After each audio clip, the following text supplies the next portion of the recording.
Hello and welcome back. So this video is for class 11 and we will continue with motion in a plane. So in the previous class we saw the law of cosines. So I hope you have remembered that. Okay, that is a very important law. Okay, you can find out the magnitude of any vector by using that law. Okay, today we will see how we can show the vectors for velocity and the vector for displacements. So let us start. So here is the motion of an object. Okay. So let us say the object is present over here. So we will draw the position vector in this manner. Okay, that we have seen previously, we denote by the vector small r. Now you can notice that you can show this r. This will have some x component. Okay, that let us denote by small x. It will have a y component denoted by small y. So we can write this position vector r as vector r equal to x I cap plus y j cap. Okay, so now we can write the position vectors in terms of the unit vectors, right? So we can write r is equal to x I cap plus y j cap. If it is in 3 dimensions, we can write it as z k cap also. Okay, so now this is how we can denote the position vectors. Now if the object moves from this point, let us call it P. It moves from this point P to some point P dash. Now you will get the position vector like this. That is vector R dash. And then we will see that this P dash is the displacement vector that will denote by delta R. Okay, so this delta R is our displacement vector. So using the same logic, we can find out a vector notation for delta R. So we will see that this delta r will be equal to vector r dash minus vector r. Vector r dash we can denote in the same value, that is x dash I cap plus y dash j cap. Now in the notes you will find these all the steps. Now here I will write it in the short form. So delta r you can write as x minus x dash I cap plus y minus y dash j cap, sorry, x dash minus x, because that is the final position, and y dash minus y j cap. And what is x dash minus x? That we can write as delta x. So it becomes delta x I cap plus y dash minus y, that can be written as delta y j cap. So this delta r, vector delta r, that is the displacement vector. So a displacement vector now we can show as delta x I cap plus delta y j cap, where this delta x and delta y, they will show by how much factor the position has changed along the x and y axis. Okay, so if you have gone here now, this was the x position, this will be the x dash position. So this length, this denotes delta x. Similarly here you can see the position delta y. Okay, so now in this manner also we can denote our vectors. Similarly, we can write our velocity vector. Okay, so we can write our velocity vector as delta r by delta t. How much was delta r? Delta r, if you remember, was delta x I cap plus delta y j cap upon delta t. Or we can write this vector v as delta x by delta t I cap plus delta y by delta t j cap. Now this gives the average velocity, correct, because we considered the total displacement. So we can get the average velocity as delta x by delta t I cap plus delta y by delta t j cap. If you are interested in the instantaneous velocity, okay, at one point how much is the velocity, then for that we will have to take the limits. So we can write that velocity as, this will be the instantaneous velocity. This will be limit as delta t tends to 0 of this entire term. Okay, delta x t I cap plus delta y t j cap. Okay, so and as delta t tends to 0, that limit is going to approach.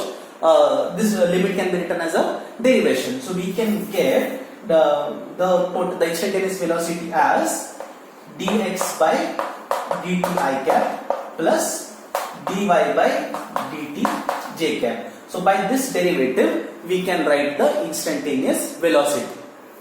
So here is what we saw.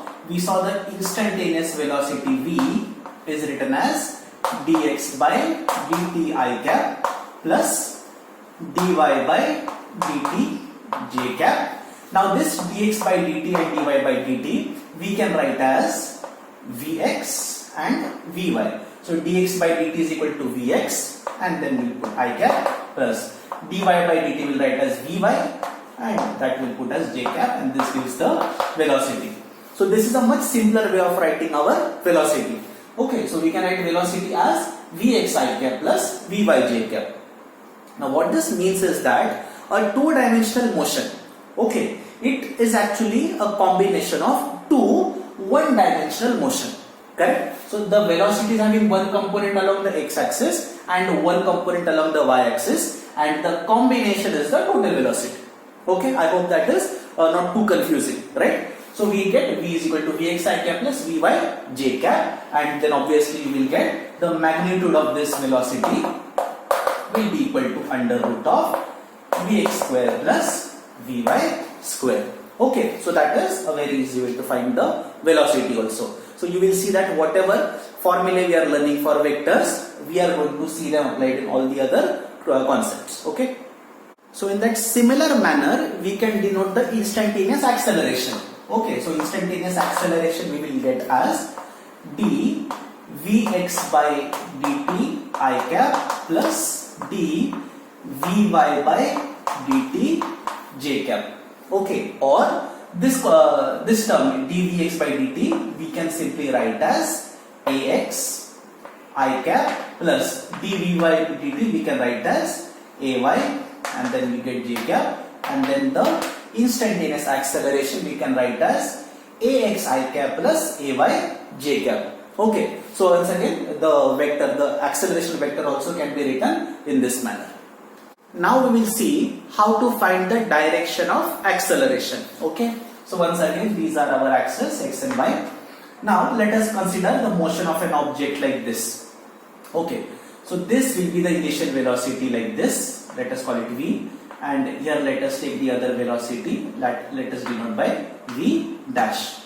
Okay, so these are our two. This is the initial velocity, this is final velocity. Now when the velocity is going in this manner, what is the direction of acceleration? Okay, now we know that acceleration is rate of change of velocity. So it is change in velocity upon time. So now time doesn't have any direction. So acceleration will have the direction of change in velocity. And how do you find change in velocity here? Because you see one velocity is going like this, the other velocity is going like this. So what is direction of change in velocity? It is v dash minus v. How do you get v dash? So let us v dash minus v. So v dash goes like this, correct? And this is v. Now v is going in this direction, but we want v dash minus v, correct? So minus v, how it will be? It will be in the opposite direction. That means v minus v will be like this, correct? So this I get v dash, and this is the direction of minus v. So v dash minus v, okay, this will be the direction of acceleration. So in this particular example, the acceleration goes like this. Okay, this is direction of acceleration. So sometimes in exam, such kind of question can be asked. Depending on the diagram, you have to find out which is the direction of acceleration. Remember, all you have to do is final velocity minus the initial velocity. So v dash minus v, that will give you, of course you will use the graphical method for the subtraction of vectors, and you will get direction of acceleration. Now this is when the velocity is two-dimensional. If the object is moving in a straight line, then the direction of acceleration is same as direction of velocity. Okay, so that is something that you will always remember. In a one-directional motion, that is motion in a straight line, acceleration and velocity are in the same line. But when there is a two-dimensional motion, that time that is final velocity minus initial velocity. The change in velocity, that is the direction of acceleration. Okay, now the next part is a little bit tricky because there are going to be many terms that you are going to see. But just keep up, try to make sense of these. So now we are going to see the kinematic equations in the vector forms. Okay, so let us start with the first one. So we know the first equation, v is equal to u plus at. Of course, that is something we understand very easily and we remember also. Now in vector form, how we will write? We will write it as vector v is equal to v naught. Now you will see that in place of u, we have written it as v naught. Okay, v naught resembles the initial velocity vector. So v naught plus vector into t. Till here, no problem, I think. Now this we want to write in terms of the unit vectors I and j. How we will write? See here, we will write it as vx I cap. Vx denotes the x component of the final velocity. Okay, so vx I cap is equal to v naught x. Okay, v naught x denotes x component of the initial velocity. V naught x plus axt. Again, ax represents x component of acceleration, and of course in the direction of I cap. And similarly, we will write v by j cap equal to v naught y plus ay t j cap. I hope this method of writing was understood. What it is showing that this is a two-dimensional formula. Okay, but this two-dimensional formula we can write into single dimensions. So this is only along the x-axis, this is only along the y-axis. So with these formulae, you can very easily find the final velocities for a two-dimensional or even a three-dimensional motion. Okay, so that is how we write the first kinematic equation. Let us see the second equation now. Second equation is s is equal to ut plus half at square. Okay, now how do you write it in the vector form? Now we have seen that displacement we denote by delta r. So delta r equal to ut. So v naught t plus half at square. Clear again, very easy. Now let us break it down into I and j. So we'll write delta rx I cap equal to v naught xt plus half axt square I cap. Okay, so you will see for this equation all the terms for along the x-axis. Okay, similarly delta ry j cap equal to v naught yt plus half ayt square j cap. Of course, the same thing you can write for along the z-axis also.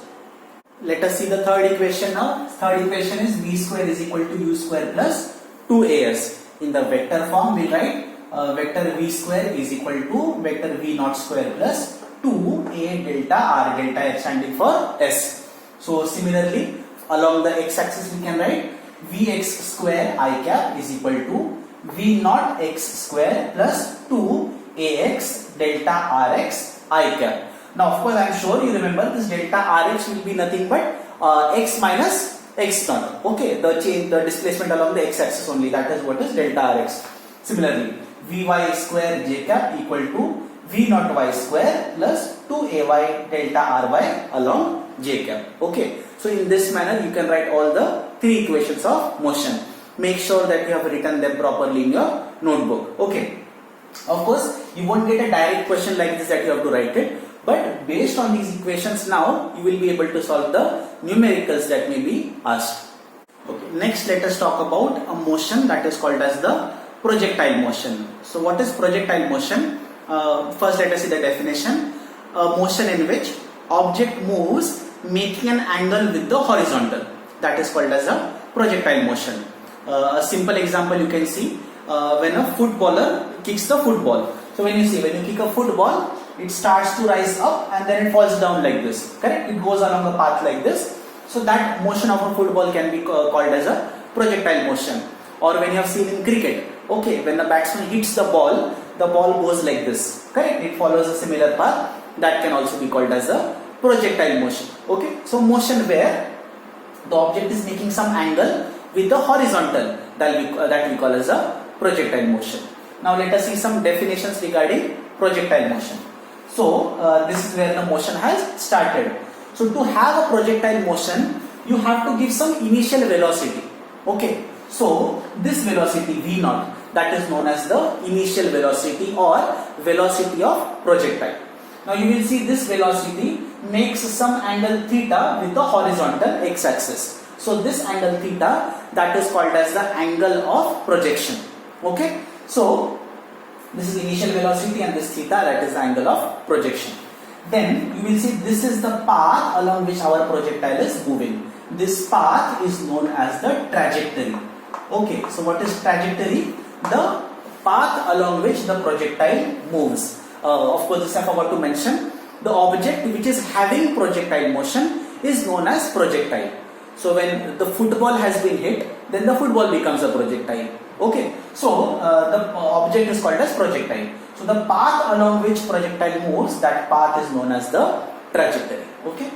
Next definition. See, for any kind of projectile motion, you will see the object will start to rise, reach one maximum height, and then it will begin to fall down. So this maximum height, that is called as HM, that is called as height of projectile. Okay. Then you will see that there is some distance it covers along the x-axis, that is known as the range, R. Okay. So the horizontal distance of the projectile, that is called as range, and the vertical maximum distance, that is called as height of projectile.